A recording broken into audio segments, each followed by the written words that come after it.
Shalom, shalom, famille Pelle en Christ.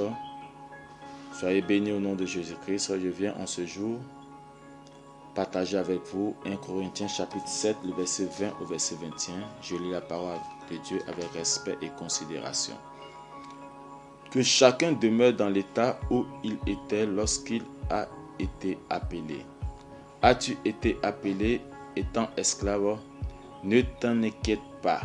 Mais si tu peux devenir libre, profite-en plutôt. Alléluia.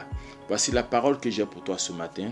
C'est que je veux te donner de comprendre que la Bible déclare que nous devons venir dans l'état dans lequel nous étions été appelés.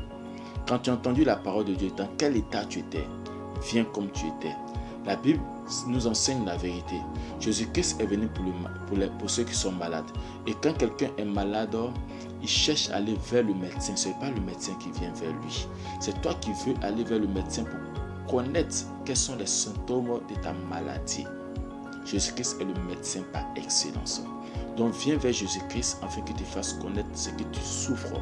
Parce que de toi-même étant à la maison, tu ne peux pas te soigner. Jésus-Christ peut te donner un remède qui va te rétablir véritablement. Donc pendant que tu entends sa voix, viens dans l'état que tu étais. Tu es drogué, tu es un drogué. Tu es une voleuse, tu es une menteuse, tu es quelqu'un qui a une mauvaise vie, tu es quelqu'un qui n'a pas une bonne réputation.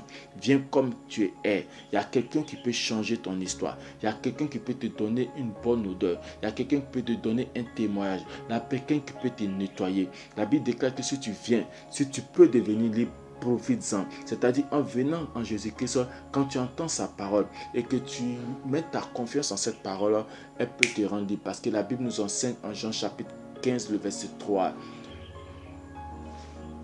que vous êtes purs à cause de la parole que je vous ai annoncée. Donc la parole de Dieu nous purifie et nous sanctifie. Lorsque nous la mettons en pratique, lorsque nous obéissons à cette parole, elle transforme nos vies, elle fait de nos vies un témoignage. Shalom à toi. Ne regarde pas à ce que tu es. Ne dis pas que je vais me changer. Ne dis pas que je vais arrêter de fumer. Je vais arrêter de faire telle chose ou telle chose avant de venir dans la maison de Dieu.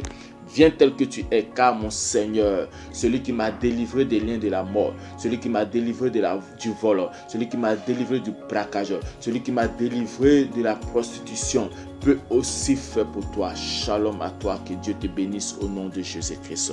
Je te mets béni.